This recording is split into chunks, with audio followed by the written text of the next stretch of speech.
आप चाहो कि कोई शॉर्टकट, कोई कृपा वाला मार्ग हो जाए, कोई इस तरह का कोई हमारे साथ घटना घट जाए, कोई इस तरह का कोई चमत्कार हो जाए, तो कुछ ऐसा हो जाए, कुछ ऐसा नहीं होने वाला है। ज़िंदगी में मोक्ष की तरफ जाने के लिए कोई शॉर्टकट नहीं है।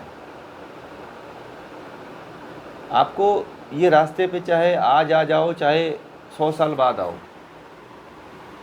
चाहे 1000 जन्मों बाद आओ, या 84 लाख योनियों के बाद आओ, आना ही पड़ेगा। आना पड़ेगा कि नहीं पड़ेगा, बताइए।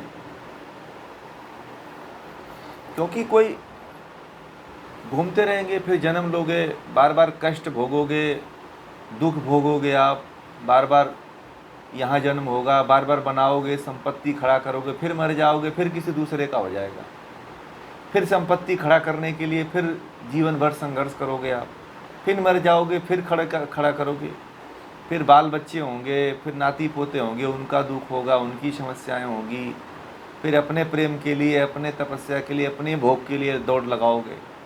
तो पूरा आप देखो कि आसपास ही देख लो, आप कहीं दूर जाने की ज़रूरत नहीं। एक व्यक्ति अपने पूरे जीवन काल में कर क्या रहा है, या इससे पहले जो लोग, आप लोगों के पहले जो लोग हुए हैं, वह इससे पहले क्या करके गए हैं और क्या वो लोग किए हैं। तो आप उनके भी इतिहास को देखोगे उठा करके, तो वो लोग भी यही किए हैं जो आप लोग कर रहे हो। हाँ, कोई अब जो कर रहे हो ना, वैसा नहीं किया है कोई, ठीक है, कि आत्मा की मुक्ति के लिए कोई प्रयास नहीं किया हुआ है। नहीं तो आप बहुत पहले लग जाते आत्मा की मुक्ति के लिए। अगर मान लीजिए कि आपके माँ बाप ने यह ज्ञान आपको पहले से ही दिया होता कि जीवन का अंतिम ध्येय और जीवन का अंतिम लक्ष्य मोक्ष है, तुम इस रास्ते पे चलो, तो आज आपकी तो इतना नहीं भटकना पड़ता। आज आप साधना के क्षेत्र में बहुत उच्च कोटि पे होते, आप होते कि नहीं होते। और एक संस्कार ऐसा बनता जो अगला जन्म आपका होता, वो कैसा होता, सीधे परमात्मा की तरफ होता। आज पता है आप लोगों को, एक व्यक्ति ने मुझे फ़ोन किया, मैं उनकी आप बीती बता रहा हूँ। वो बड़े ही अमीर व्यक्ति हैं और भारत के एक बहुत मतलब प्रसिद्ध संस्था है जो सक्रिय रूप है, उसके वो अध्यक्ष हैं, और सब लोग जानते हैं, मैं नाम नहीं लूँगा उसका। तो उन्होंने, उनसे बड़ी वो बात करते रहते हैं मुझसे, इसी तरह से अध्यात्म चर्चा करते रहते हैं। तो उनका फ़ोन आया तो बड़ा दुखित अवस्था में थे आज, और कहने लगे कि मैं आज इतना बनाया हूँ, एक दिन मर जाऊँगा, ये पता नहीं किसका होगा, मैंने पूरा जीवन लगा दिया इसको खड़ा करने में, ठीक है, और पता नहीं मेरा जन्म क्या होगा, मैं कहाँ जाऊँगा, मुझे सब ये तो मिलने वाला नहीं है, और 2-4 साल भोगने वाला हूँ, और इसको खड़ा करने में मैंने पूरे जीवन लगा दिया। तो मैंने उनको कहा कि मैं तो आपको बहुत पहले से, आज मुझसे 4-5 साल पहले से आप जुड़े हुए हो, मैंने कहा था आपकी ये मतलब आप थोड़ा सा अपने लिए कुछ कर लो, फिर भी आप नहीं कुछ करते थे। बोलते थे कि अब कष्ट हो रहा है और मुझे लग रहा है कि मैं बहुत दिनों तक जीने वाला नहीं हूँ, मैं बहुत जल्दी ही मैं इस दुनिया से चला जाऊँगा, मतलब उनका ऐसा कथन है। तो जिस तरह से उनको आत्मग्लानि हो रही है, जिस तरह से उनको इस तरह की भावना मन में प्रकट हो रही है, उस तरह से आपको भी होनी चाहिए। इस तरह की आत्मग्लानि की भावना बार बार होगी कि हम इतना बनाया, पूरा जीवन लगा करके इसमें खपा दिया, पता नहीं इसको कौन भोगेगा, मैं तो 2-4 साल का मेहमान हूँ, फिर छोड़ के चला जाऊँगा। और ये भी कह रहे थे कि अब तो आपके साथ रहते रहते मुझे ये भी पता चल गया है कि मेरे बच्चे, मेरे नाती पोते मेरे नहीं हैं, ये तो पता नहीं किस गोले से आकर के आत्मा हमारे घर परिवार में घुस गई, ये भी नहीं पता है, या हमारा दुश्मन ही आकर के हमारे घर में जन्म ले लिया हो, मुझे ये भी नहीं पता है। तो अब तो मोह धीरे धीरे ना ख़त्म हो गया है। इस संसार का, परिवार का, सगे संबंधियों का। एक दिन मैंने उनको बताया था ये ज्ञान की बातें, तो बोलते हैं ना कि उस दिन से अब मुझे मोह नहीं रहा, ये मेरा लड़का है, ये मेरा नाती है, ये मेरा पोता है। मैंने उनको एक बात कहा था कि हो सकता है कि जिस पड़ोसी से आप बहुत जलते थे और वो मर गया, आपके घर जन्म ले लिया हो, तो बोलते थे कि बात सही कह रहे हो आप, उसी की आत्मा आ गई होगी तो मैं क्या करूँगा।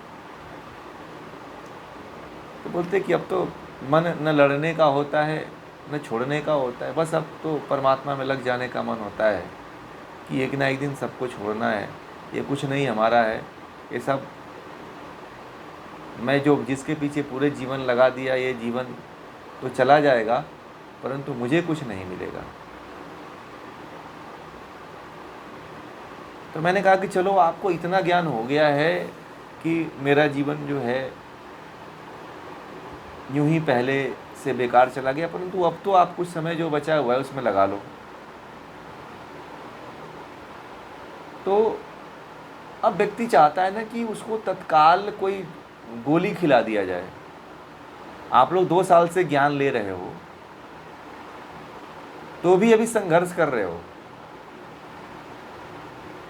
और व्यक्ति ये चाहता है कि मुझे तत्काल कोई ऐसा उपाय बता दिया जाए जिससे कि तुरंत मुझे मिल जाए परमात्मा। संभव है क्या?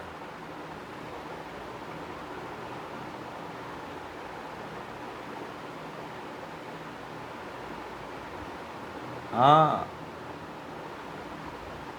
हाँ, चल रहा है। और दूसरी चीज़ है कि आप लोग लगभग 2 साल से लगे हुए हो हैं, और 2 साल से कंटिन्यू लगे हुए हो, तो अभी ऐसी स्थिति है कि पूरा स्थायित्व नहीं आ पा रहा है।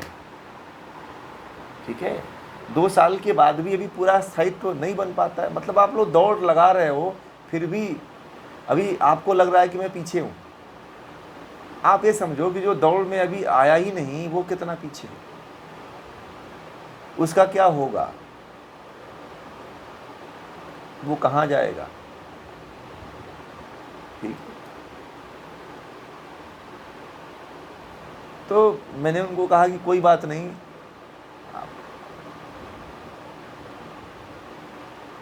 5%, 2%, 3%, पूरे आबादी का अगर देखा जाए तो 2 या 1% होगा वो उससे भी कम होगा। अगर औसतन निकाला जाए तो ये तो पॉइंट में जाएगा, है ना।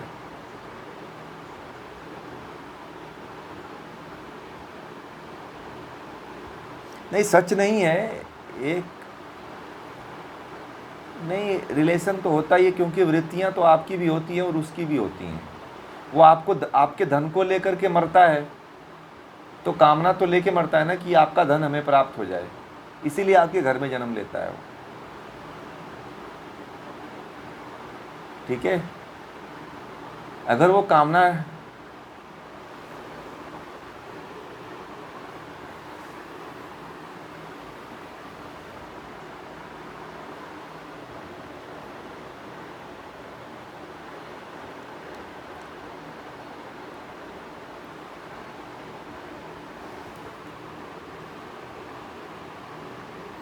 क्योंकि संस्कार है ना, संस्कार हैं। जिससे आप दुश्मनी कर रहे हो उससे बहुत ज़्यादा घनिष्ठता थी, और घनिष्ठता का संबंध रहा था।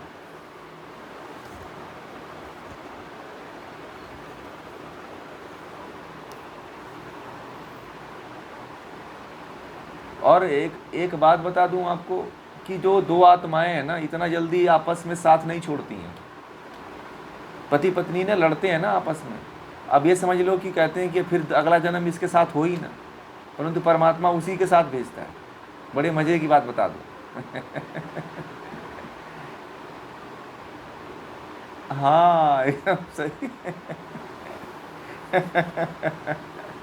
वो फेरा तो नहीं, परंतु साथ साथ रहते हुए जो संस्कार बनता है ना एक दूसरे का, तो वो संस्कार के कारण फिर आना पड़ता है।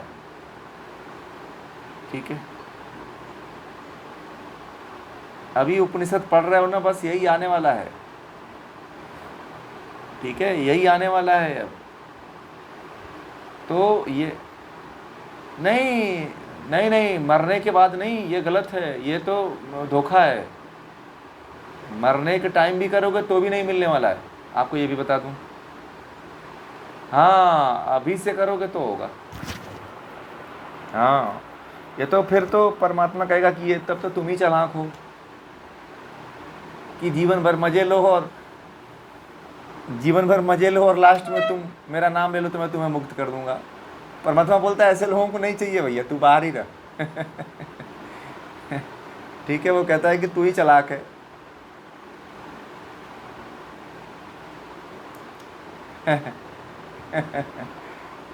अरे एक आश्रम है, एक आश्रम है, वहाँ पे कुछ लोग अभी गए थे।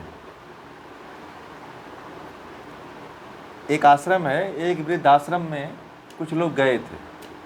तो वहाँ पे पहले उस आश्रम के लोग उस गांव में गए थे, जिस आश्रम के लोग उस आश्रम में गए थे अपना रिक्वेस्ट लेने के लिए, मुझे रख लो। तो वो बोले कि हम 40 वर्ष पहले जो लोग उस आश्रम में भर्ती होने के लिए आए थे, उन लोगों के गांव में 40 वर्ष पहले वो आश्रम, मतलब उस आश्रम के लोग गए थे प्रचार के लिए कि इससे संस्था से जुड़ जाओ आप लोग, और जुड़ोगे तो बहुत आपको लाभ होगा। तो गांव वाले जो थे वो मना कर दिए कि मुझे नहीं जुड़ना है तुम्हारे साथ। और जब जीवन में एकदम थक हार गए, जब बोले कि अब एकदम मैं चल नहीं पाऊँगा, इस संस्था में बड़ा लाभ मिल रहा है, तो गए थे। तो उस संस्था ने ये कह के मना कर दिया कि जब आप नौजवान थे और जब अच्छे थे तो मज़े ले रहे थे घूम घूम करके, और हम कहे कि हमारी संस्था के साथ बस जुड़ जाओ, कुछ नहीं करना है, तो उस समय नहीं आए। अब आए हो तो हमारी संस्था में आपके लिए जगह नहीं है, भेज दिया घर, बोला कि हमारे यहाँ कोई जगह नहीं है, आप जाओ। तो परमात्मा भी सेम यही सही करने वाला है। इसीलिए जीते जी परमात्मा को मत छोड़ो। मरते हुए भले नहीं नाम आए, परंतु जीते जी तो नाम ले ही लो। ठीक है।